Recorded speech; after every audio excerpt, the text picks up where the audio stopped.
Hey listeners. Hey Mike. Guess what? What? I'm sick. You may hear me sneeze or sniff throughout the podcast, and I'm going to apologize in advance. But this just shows you the kind of dedication I bring to this podcast and I bring to this table. But Mike, seriously, don't touch the table. It's Talkin Puck. Alright, and welcome back to another week of Talkin Puck. I'm, of course, John Pereira, and with me is my co-host and brother, Mike Pereira. Mike, how's it going? Going great. It's been a week closer to the season. I know, I can't wait, man. It's getting there. It's getting there. It's been a busy week to say the least, in terms, for the off season. A couple of signings and re-signings that are interesting, but we want to start first by talking about someone who posted their retirement this week in Brian Campbell, or Soupy as some people call him, who retired after playing 17 seasons in the NHL. He is 38 years old. Took 87 goals with 504 points and won the Stanley Cup in 2010 with the Chicago Blackhawks. He won the Lady Byng in 2012. Now he's taking a front office job with Chicago. What do you think of the type of player Brian Campbell was? Was he... he did win the Lady Byng in 2012. He's one of those guys that he complemented your defense, I would find. And he was under the radar a lot. I think so. Because of the team he was on. Yeah, I mean, he was a former Shark, Sabre, Hawk, and Panther. Now, don't get me wrong, that Chicago Blackhawks team from 2010 onwards has been pretty good. But again, Brian Campbell is one of those guys that, like you kind of hit it on the head. He's very underrated. So I just want to congratulate him on a very good career. And now he's going to go into the front office in Chicago. I guess, he can try to help out there in terms of the defensive side, see if maybe he has something to bring on the table there. The former Texas Ranger owner, Chuck Greenberg, there are reports that he is looking to purchase the Carolina Hurricanes for a reported $500 million and actually intends to keep him in Raleigh. One of the things about this that is kind of tricky is you're looking at, let's say, the Vegas Golden Knights, who just entered the league, and they came in with the same expansion fee of $500 million. But they essentially could have picked a couple of cities they could have gone to. Seattle's one. Obviously, Vegas was the other. I guess Quebec City is another one, but they really need Western Conference teams. Yeah. Do you find that to be a lot of money for a team that's based in Raleigh?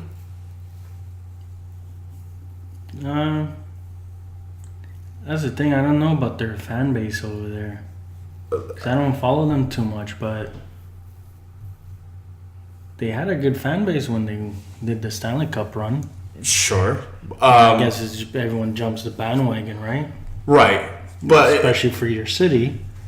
I guess that's just the market that we live in now, that any NHL team is pretty much worth $500 million. Yeah. But it's just hard to see, I guess, in a business standpoint, trying to get your money back on a $500 million purchase with a team that is hardly selling out at their arena. Yeah. I don't see if you were to put a team in Quebec, another team in Quebec, they would sell out every game. No question. You would get your money's worth there. Right. Like example, the Winnipeg Jets. I'm pretty sure they're making money when they sold out the first two seasons. Right. And I think the key thing here that makes this news a little bit of a surprise is that his intention is to keep the team in Raleigh, which, is one of those markets that it's kind of a crapshoot. Really, you don't know what you're going to get almost every single year because it seems like, they're having attendance issues. But it's interesting to note they are an East team in the Eastern Conference. I wonder maybe if that's an avenue they'll explore later on down the road if he intends to buy it and he tries to keep it in Raleigh, but realizes he doesn't. Maybe Quebec City is in the works in this case. But to be honest, I think what surprises me is his intention to keep the team in Raleigh. Though, if he can turn it around in Carolina, then that's more power to them. Again, they are a Stanley Cup champion. But they need a winning team. They need at least a playoff push. But didn't Quebec already have a team? Why didn't it work there in the first place? You know what I mean? It's the same thing in Atlanta. They had 2 NHL teams now in their city, and both of them did not work. So, no. But it's not a hockey market, is it? No, definitely not. Again, another team to keep an eye on in this case would be the Winnipeg Jets, because they're now in their second franchise, and hopefully they do what they can to keep that team in Winnipeg. But again, it is a little bit of a surprise that he does intend to keep that team in Raleigh. Jean-Gabriel Pageau resigns with the Ottawa Senators. It's a 3-year deal, $9.3 million, which is a $3.1 million AAV. Is this a good contract? I'm kind of iffy about it just because of the fact that he only showed up for the postseason, which I guess is something, you kind of want. But, for a guy who scored just as many goals in the playoffs as he did in the entire regular season, I think that's a little bit of an expensive contract. I could be wrong here. 3.1 seems pretty cheap nowadays. But again, we're talking about a player who didn't really show up until their Ottawa's postseason run. Do you find this to be a good signing in Ottawa terms? Yeah, I think so, because they're familiar with him, so they know what they're getting. I guess. Yeah. When you're scoring as many goals as you did in the entire season in the postseason, I think it's just because they're familiar with what he has to offer. I know where you're going with that. I just think that they kind of overpaid for this player. I think maybe if it was like more of a 2.5, I know it doesn't sound like much money nowadays. Or if he scored more goals. If he scored a couple more goals would be nice too. I just think it's a little expensive for a guy who, again, showed up in the postseason. But that seems to be the market nowadays. I don't know what's really expensive or not anymore, because when you're paying some other players the ludicrous contracts that they got, this seems to be a reasonable price for essentially a kid. He's still, pretty young. So I think he has a lot to contribute to Ottawa. Another extension, this with the St. Louis Blues. Colton Parayko, 5-year, $27.5 million contract, which is a 5.5 annual value. This one I kind of like. I think we're at the stage here where you're kind of paying players to get something that you expect from them. Not so much the results you've already gotten from him, but more as if, they're actually expecting him to deliver. This is a guy I think that's going to deliver for St. Louis, especially when you lose a guy like Shattenkirk, who was one of their stalwarts in the defensive core. You would hope that Colton Parayko would be that guy that fills his shoes. $5.5 million, I think it's a reasonable hit. Do you agree with this? Where do you think he lands in terms of money? I think that's a pretty good deal. Yeah, I don't see an issue with that.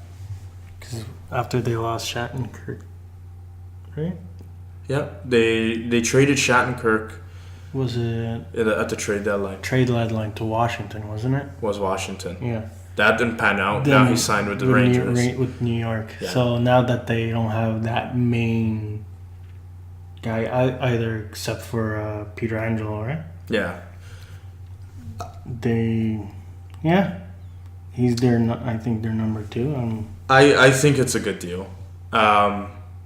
It's one of those things where you kind of have to wait and see if it was worth the 5.5. But I think that's a reasonable. Again, if Pajot's getting what he's getting, I would give 5.5 to Parayko. Mm-hmm. But again, coming back to Ottawa here, they signed Johnny Oduya earlier today on a 1-year, $1 million contract. Is this the best option in terms of replacing Mark Methot? I believe so. I think that's if you're going to try to fill Methot. And for the price, too. $1 million. That's one of those. This is the exact conversation we're having in terms of low risk, high reward. Yeah. When we were talking about the Shane Doans and the Jerome McGinley's. This is a Swede who's getting up there in age, but he does bring a pretty good resume with him. So I think this is a guy that I think you can look at and say he could replace Methot in the back end. And at a $1 million deal, they can look at putting some money elsewhere. I think it's a good deal. Again, one of those low risk, high rewards. Well, you're hoping anyway. Yeah, I'm hoping, you know. But even if that, I mean, it's a 1-year deal. Yeah, like not gonna hurt them. No. So that's good for Ottawa. Someone to kind of play with Erik Karlsson, and man, that team, if they can do what they did last year, that would be pretty impressive. Thomas Tatar and Detroit have agreed to a 4-year deal with the AAV of $5.3 million. Again, this is one of those deals I'm not too comfortable with. I think it's a lot of money. And the reason why I say that is because the next deal I'm willing to talk about is Victor Arvidsson, who signed a 7-year deal at 4.25 AAV. So he's getting a longer deal, and it's a cap hit is less than Thomas Tatar. I think he brings more to the Preds than Tatar does to Detroit. I think Detroit overpaid here. I think they did. You have a team who didn't make the playoffs for the first time in 25 years. Something is wrong in your team because, Detroit is known for scouting, finding those like 6th, 7th rounder people who turn out to be like a Datsuk or a Zetterberg. For me, Thomas Tatar is not worth $5.3 million. I think that's a lot of money. I'm not sure what his stats are from last year, but I think it's a lot of money here. They could have used that kind of money to kind of look elsewhere. They got to find a way to fix this because Detroit seems like they're going into rebuild soon. They're at that point where they're kind of having questions about themselves. It's been like that since I think Babcock left the team, it seems like. Yeah, and I mean, I think they can't fault Jeff Blashill for this. I think it's a process. You have a process you got to go through. Obviously, Babcock leaving, Blashill's going to come in, and he's going to bring his system to the fold. But he's not acquiring a team. Babcock did. No way. There's no bad thing that Blashill did this year. I mean, Detroit was trying to be competitive, but they can't. And I think Tatar is not the answer to the question here. And at $5.3 million, that's a good amount of money for a guy that isn't producing for Detroit that he should be. Now, do you agree with the sentiment, or do you think Detroit has something in Thomas Tatar, and they're kind of hoping that he pans out. I think it's like, once again, it comes to the whole thing. They're familiar with him. They know he can do better, kind of thing. I think they would be scared to lose him. Then he'll sign somewhere else and score 40 goals or something else crazy like that. Any employer that looks for an employee when they're hiring, they're looking at their past experience and they're also hoping that they pan out. That's how it is. That's how it's always been. And I just think that the resume that Tatar brought to Detroit isn't worthy of a contract of this magnitude. Like, I just think it's overpaying for a player that we're hoping will do better, but I don't think will. That's the thing. The contracts are like this now, where they expect you to do so much, so they're going to give you so much. It's not about your past anymore. It's about what you can bring. They're thinking of, what can you bring to the team? Okay, you can bring me 20 goals, which is a hard thing to do now in the league because of the way the game is played. Okay. And it's played out like that. Yeah. It's like, why give Connor McDavid that much money when he hasn't won one cup?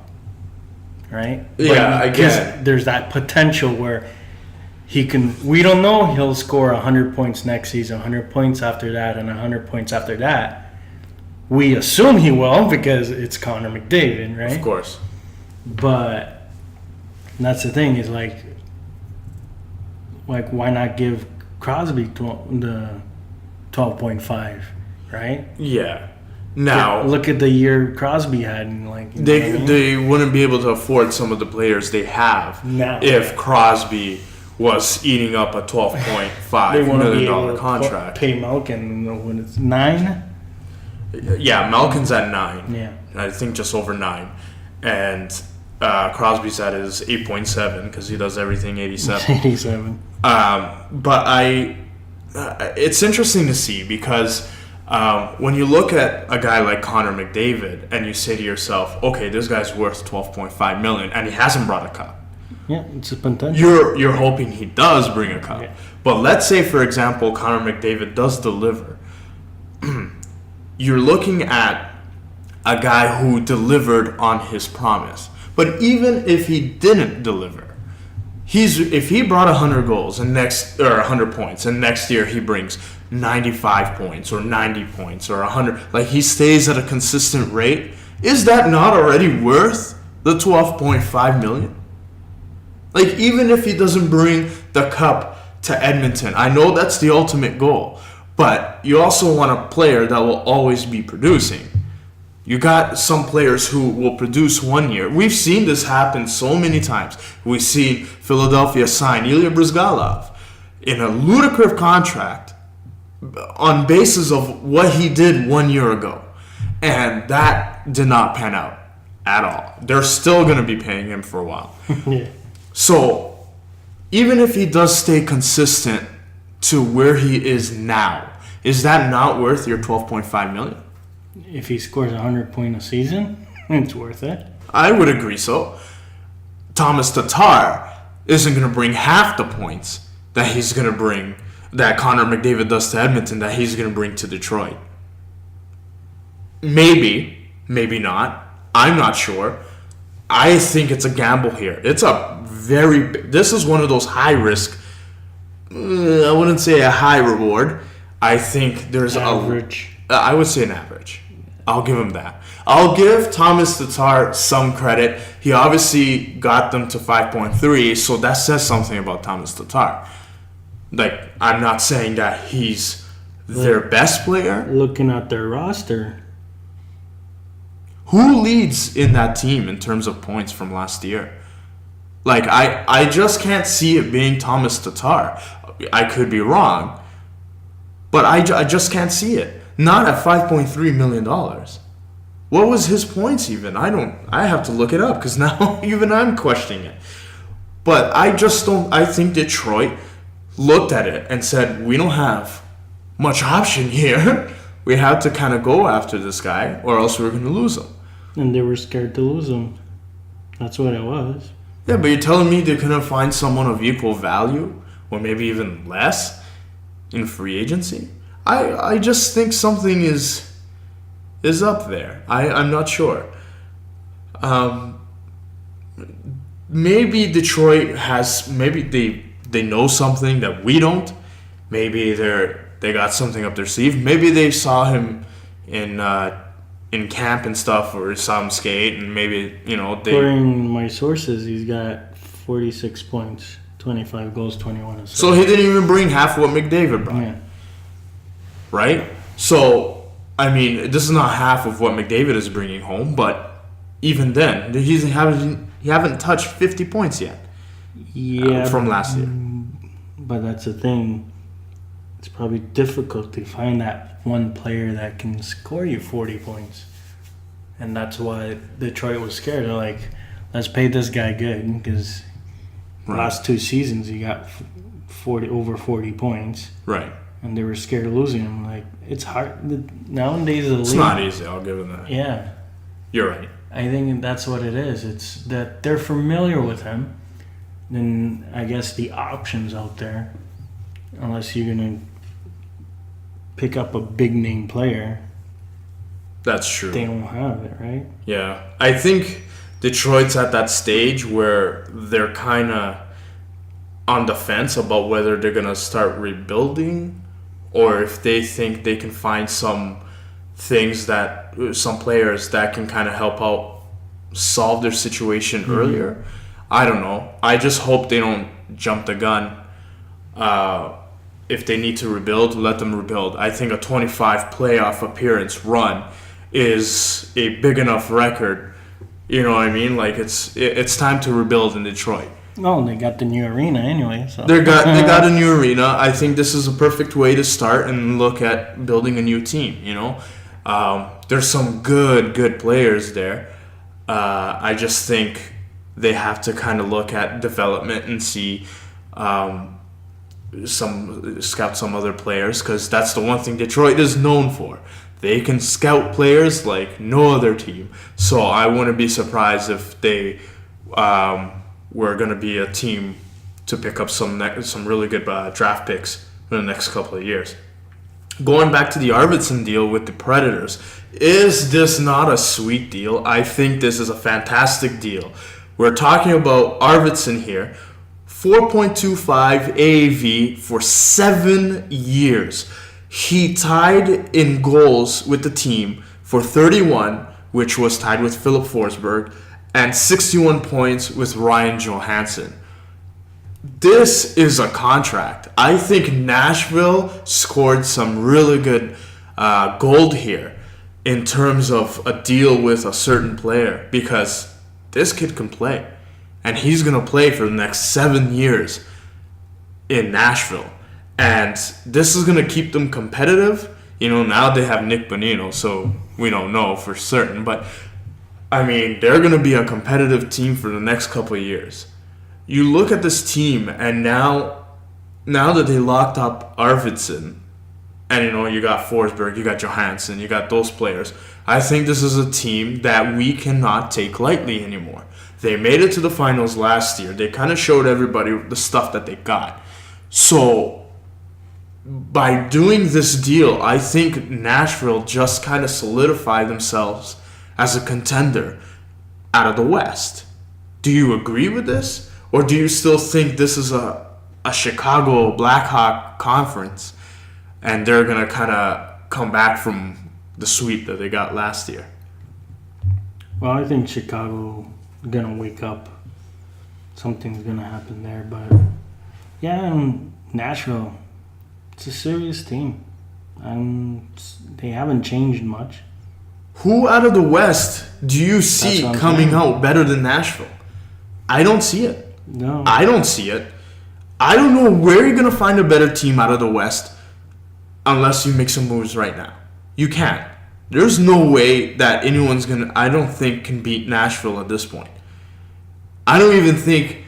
I'm at that point where if Nashville were to face Pittsburgh right now in another game, 7-game series, best of 7, I think Nashville would take it. I think they had a slow start to the finals.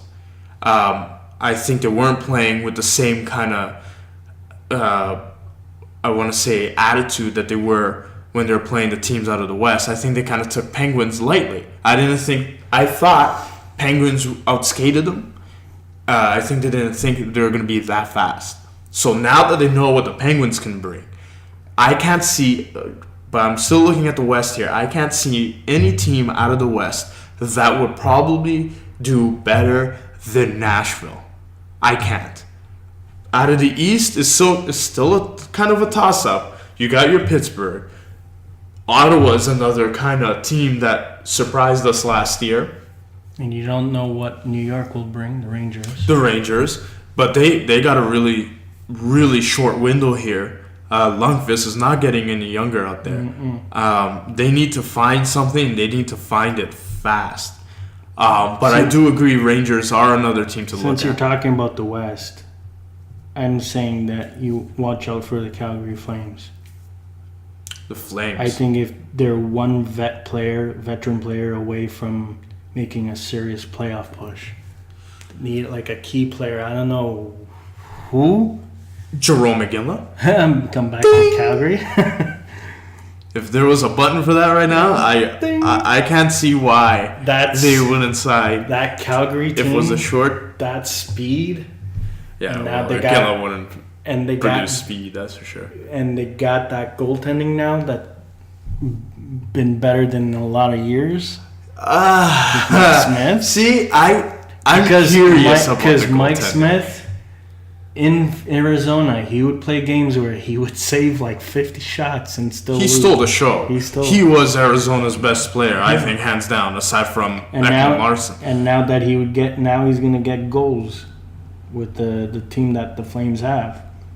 I think so. They're one player away from making like I don't know what player. But you still think they do better than Edmonton? Ooh, that's difficult. Because which, you know what, I'm very excited about. Because now the Battle of Alberta is back and in full swing. I think this is perfect. With Travis Hamonic going to Calgary, that I think solidified their defense. They're going to get one of the best defensive teams in Calgary. And then you're going to get one of the best offensive teams in Edmonton, and it'll be really fun to watch. Edmonton and Calgary go at it once again. This reminds me of so many different rivalries, including themselves.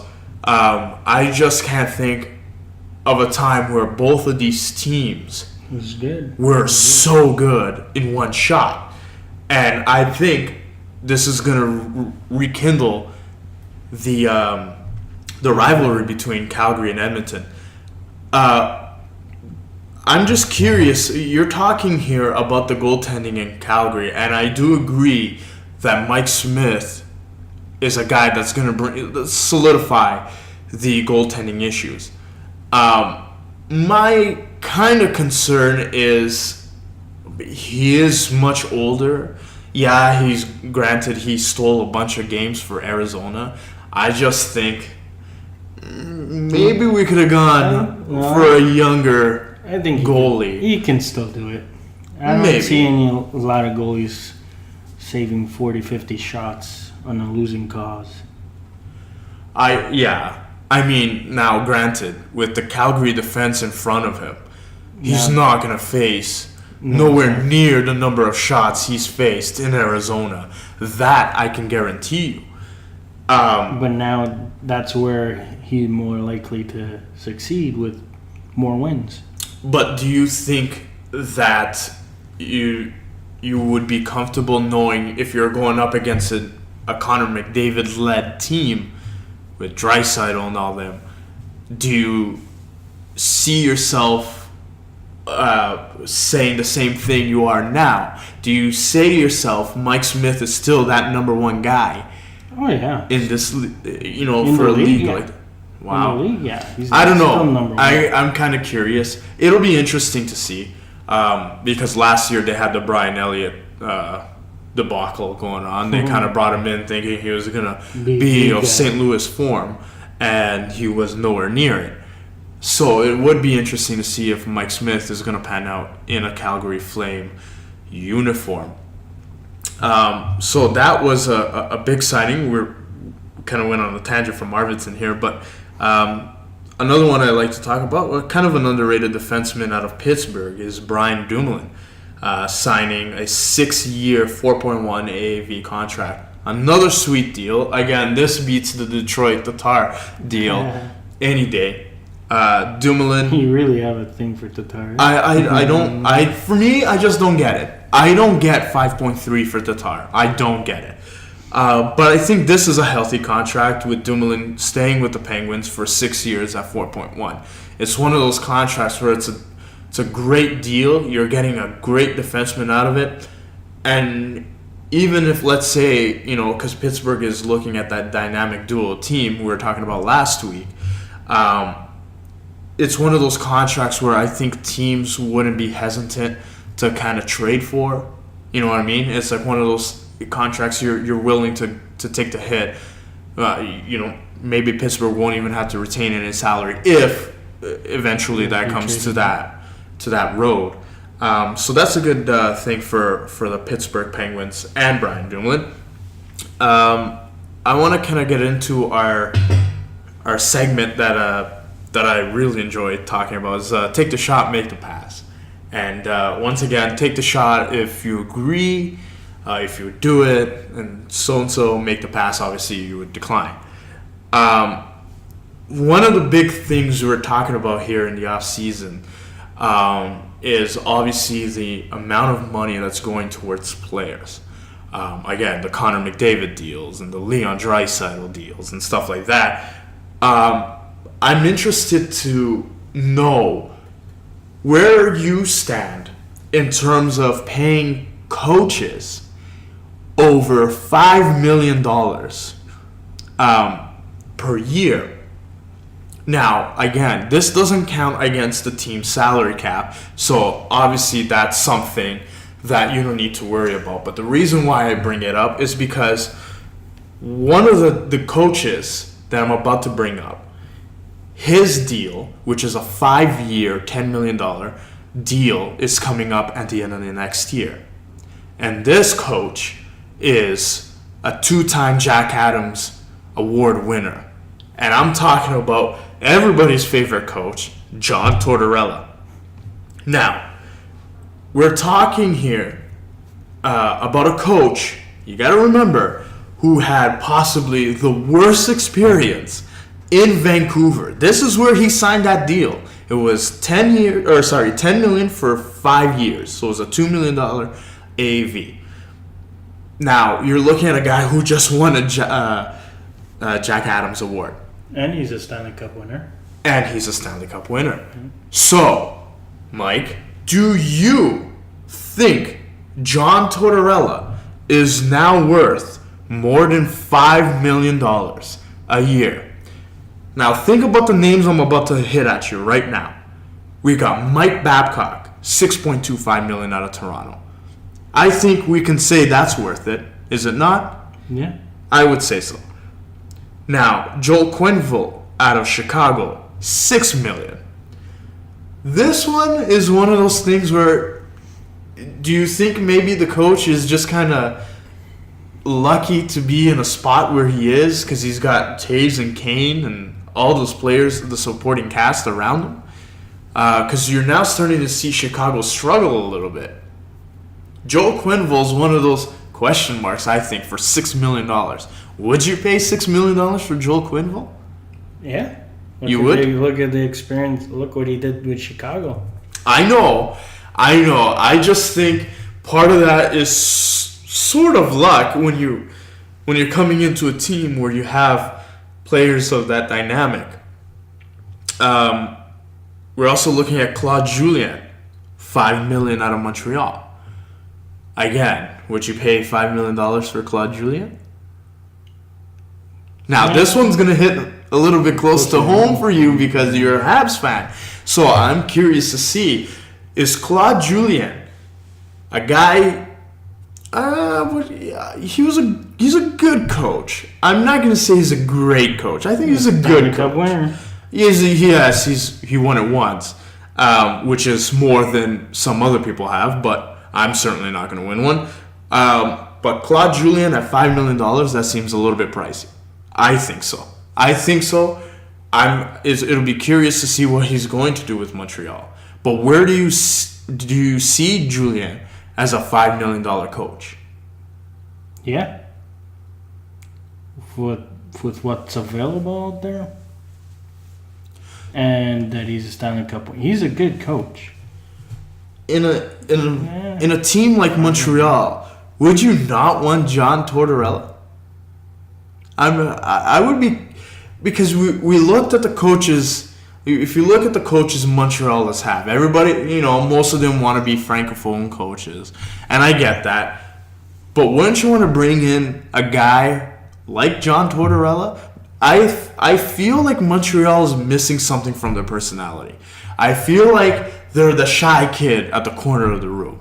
I feel like Montreal doesn't have a voice, or when they do decide to speak their voice, it's in French, so no one understands them. Yeah. So, don't you think that Tortorella is more of a guy you want to lean in, or do you think Julien's more of an answer? Right now, Julien's the answer for Montreal. They're getting better as a team, but they need the scoring so bad. Right now, it's not the coaching; it's the scoring, and the options out there, Julien's the best of what's out there. Because one, for Montreal, you got to be a French-speaking coach. It's part of the thing. Outside of Julien, then you had Michel Therrien. No, he was no, thank you. The other option was there was rumors they were talking to Mark Crawford, get him back into the league. I would have liked to see him as a coach for Montreal before Claude Julien, but Claude Julien is a Stanley Cup winner, and the Stanley Cup was a few years ago. Man, you're telling me this, and it's like, yeah, he's a Stanley Cup winner, and that's great. I could say a bunch of players' names where it's like, he's a Stanley Cup winner. I didn't know that, You look at a guy like Dave Tippett, he was bringing in $4 million a year, and he was just let go out of Arizona. I respect Dave Tippett. I think Dave Tippett is one of the best coaches out there, and he's kind of under the radar. But he was bringing home $4 million, and he was getting nothing done. Again, if you put Dave Tippett in like a Chicago or a Pittsburgh or anything of that nature, it's one of those things where it's like I don't know if I'm willing to spend that much on a coach unless if it's a proven winner. You got your Babcocks. I'll even put Coach Q on there. We'll put Quenville on there. $6 million a year, I'd pay for it. Mm-hmm. But when you're starting to look at other coaches, and we're coming back here to John Tortorella, would Columbus keep him and say, you know what? Yeah, you're worth $5 million a year. Yeah, look what he did with the team. They had amazing seasons. But wasn't there that's the thing? I've heard reports about some players not being happy with Tortorella. Everybody's never happy with Tortorella. It just seems like that's the case everywhere. But the thing I like about Columbus is they respect him, and I think they hear him out. And I think Tortorella has changed his game in the sense that he now listens to his players more. And I think that's what's making things work in Columbus. And this is where I think that winning streak started to happen. It's he started listening to his players. But again, you want to talk about awards. He's won 2 Jack Adams awards. And this was a class with Babcock and McClellan along with Tortorella. And Tortorella beat them out. So if I'm willing to sit here and say to you, I'm willing to spend $6 million on Babcock, then why not 5 on a guy who beat him out for the Jack Adams? I think Tortorella is one of those coaches where I would probably want him on my team because he's the guy that's not holding anything back. He reminds me of a Peter Laviolette. Peter Laviolette sparked Nashville because when he wasn't there, it was all defensive. When it was a Barry Trotz team, it was all about the defense and things like that. As soon as they replaced him with Peter Laviolette, Laviolette came in and he kind of fused his stuff into what was going on, and he made things work. And now you're looking at these different players from Nashville's in a different light, like Austin Watson, who also resigned with Nashville at a 1.1 AAV.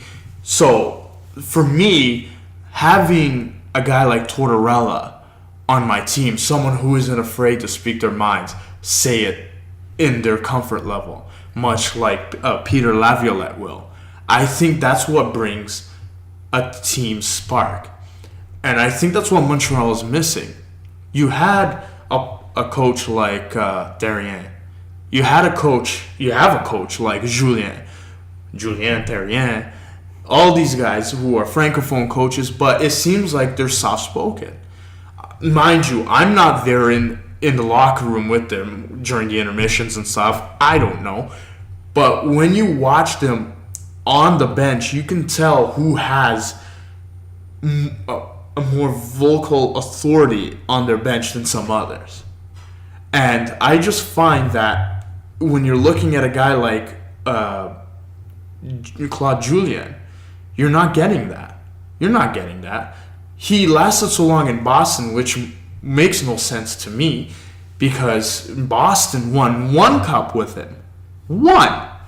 And they kept him around for how long? A decade? It was pretty much close to 10 years, if I'm not correct. I would think Montreal was going to try to go in a different pattern here, and it seems like they keep falling back into the same pattern. That's what we were talking about when the whole rumor with Mark Crawford.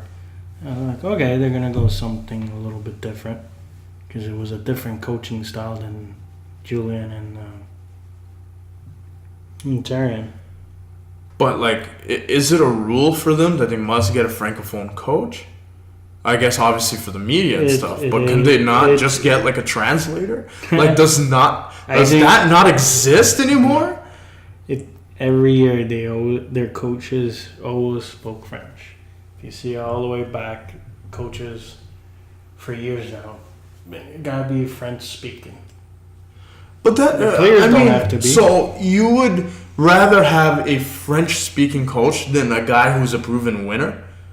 Like Julien is a proven winner. Yeah and no. Like, yeah, he won one cup with Boston over a decade. And it's like, you watch the last couple of years he was in Boston, he had no vocal authority over his players. You look at that, you see it. You see it 100% that the players are not receiving the messages he's trying to send anymore. That's why a lot of the blame goes to coaches, is because their reach can only go as far as they could.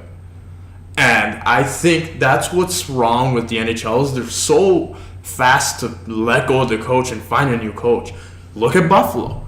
Buffalo brought Dan Bylsma in, gave him 2 years with a team that can't play hockey for the life of them. And is that Bylsma's fault? Yeah, okay, maybe a portion. The way he does his lineups, or the way he keeps changing, or whatever, however he does it. But you can't possibly sit there and tell me that it was a fair decision to let go of Dan Bylsma after 2 years. You did not let him build this team. You couldn't. You can't do that. Babcock couldn't do that with Toronto. He made it to the first round of the playoffs, sure. That's great. I'm not saying anything's bad about that. But now that may change the course of what Babcock and Lamoriello wanted to do with Toronto. But why is it that they're so quick to go after the coaches? Is that the easiest target? Yeah, it is. But that's what drives me nuts. It's like Dan Bylsma didn't get enough time. I still don't get the Julien thing with Montreal. I understand he's francophone. I get that. But Montreal seems like they're trying to go a little bit backwards here. They've tried Terrien again. And they're trying Julian again. And it's like, is this... Are they just trying francophone after francophone after francophone coach? Like, just because he speaks French, that gives him the keys to the city? No. I would... You're not giving him the keys to the city. You're giving him the keys to the car. Oh, sure. But even then, like, you're telling me you wouldn't hire John Tortorella? Or, no, it doesn't have to be Tortorella. But because Babcock doesn't speak French, you're telling me... You're sitting here right now telling me you would not hire Babcock because of the simple fact the man doesn't speak French. Don't tell me that. I don't know. You don't know what? I don't know. You don't know if you would hire Babcock. I'm not the owner of the Canadians. But if you were, if I were the owner, you'd throw that rule out the window. If it's I don't know where the rule's written, but I probably would throw it out if Babcock was available. Right. If he was available, or even Joel Quenneville, you would not try that. Now, mind you, I'm assuming they don't speak French. Maybe they do. I don't know. But if they don't, you're telling me you wouldn't hire a Babcock? I can't understand that logic. I understand they speak French. But in the same accord, shouldn't every American team now hire Hispanic-speaking coaches? Like, no, not exactly, because in Montreal, there's 2 languages. And in the main city... In Los Angeles, there's 2 languages. Yeah, but in Canada, it's 2 languages. Right. So why 2 languages? So can you tell me why Toronto hired Babcock? But in the part of Texas, no one speaks. Right? Well, Texas. I mean, okay, maybe not Texas, but I'm saying places like Florida, places like Miami. You're telling me there's not Hispanics there? Don't you want a Hispanic reach for hockey? It's not an official language of America. French is considered an official language of Canada. So shouldn't that mean Vancouver, Toronto, Calgary, Edmonton? Should they not all be francophone coaches for the meeting? They're not in a French-based city. I don't know. Because if you go to certain parts if you go to certain parts of Quebec, they only speak French. They only speak French. That's fine. I get that. I understand that. But you couldn't have a translator right next to the guy? Well, it takes is one person. One person. The $1 million you saved by hiring an English guy, you could have spent it on the translator. Don't tell me you would not sign one of those coaches because the guy doesn't speak French. That's ridiculous. You're being ridiculous. Can Torts handle the pressure of being a coach? Are you kidding me?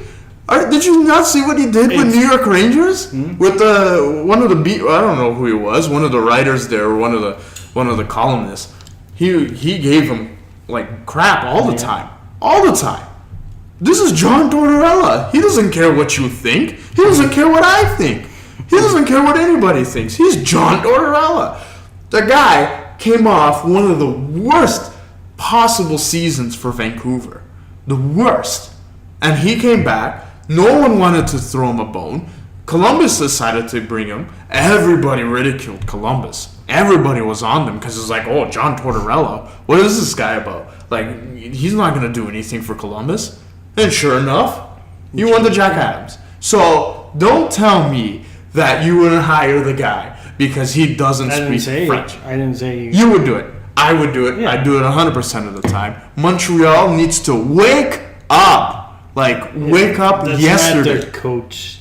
It's not their coaching issue. It's the players' issue. What do you mean?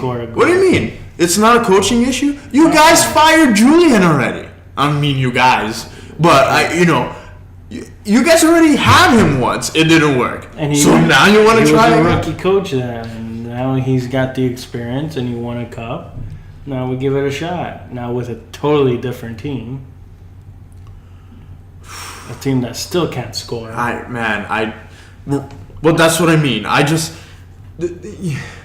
You guys have the same issues over and over again, and we know it's not the coaching. But they keep but history repeats itself. Like, there's a point where you got to tell yourself, this just doesn't work. You need to find something else. I get, when Peter Laviolette was in Philadelphia, one of my favorite coaches. Like, he brought out like the offense out of everybody, and that made us defensively weaker. But that's what it was. But now, when you got a system like in Nashville where you have those great players out in your defensive core, then that works. But when you're telling me that Claude Julien is a proven winner, yeah, with another team, not with your team. He's been there. He's done that, and nothing.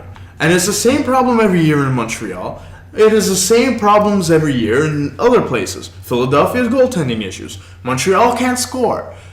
And you bring a coach who's done it, who's been in that market, and you're telling me John Tortorella can handle it?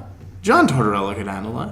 It's different because they do double work there in Montreal because of the French-speaking press.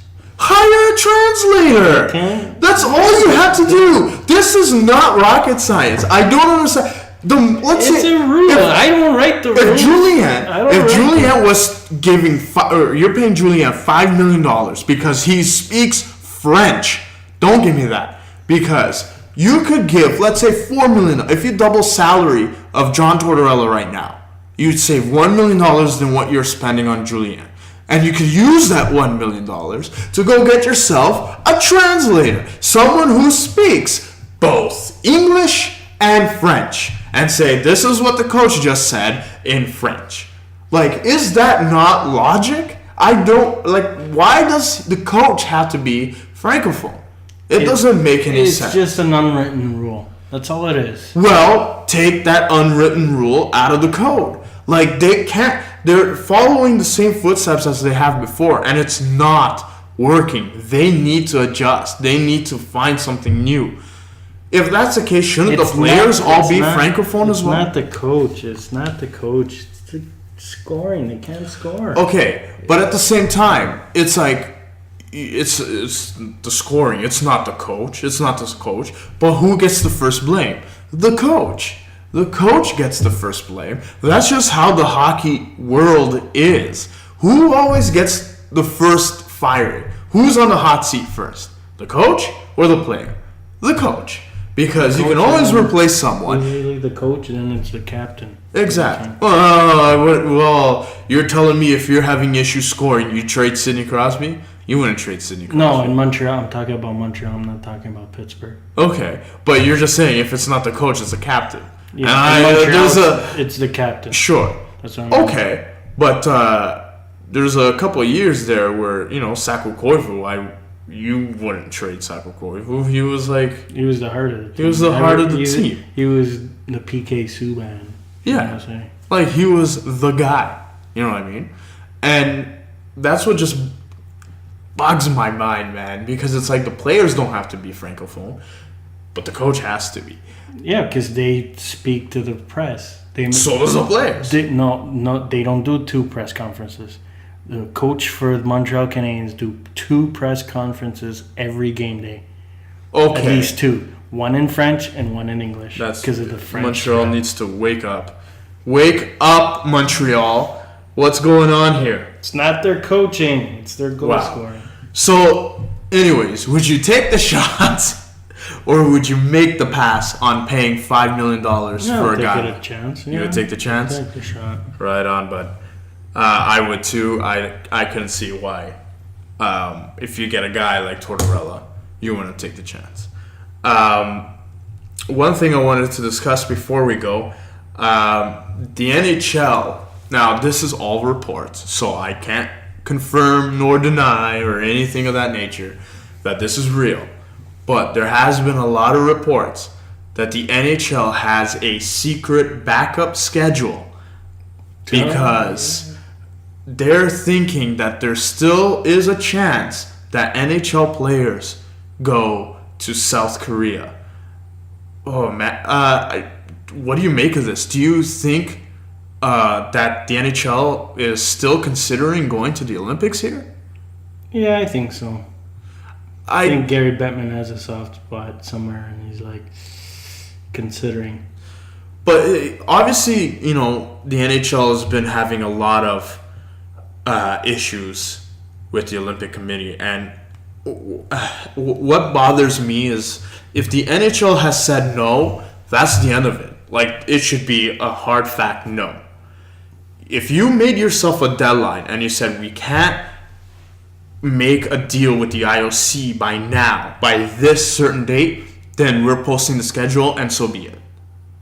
Now that we're talking about there's a secret schedule coming out in case they do decide to go to the Olympics, does this not shoot Gary Bettman's credibility, whatever he has left anyway, that, we can't trust what he says because he was trying to he's trying to get all this stuff from the IOC and now he's kind of backed out?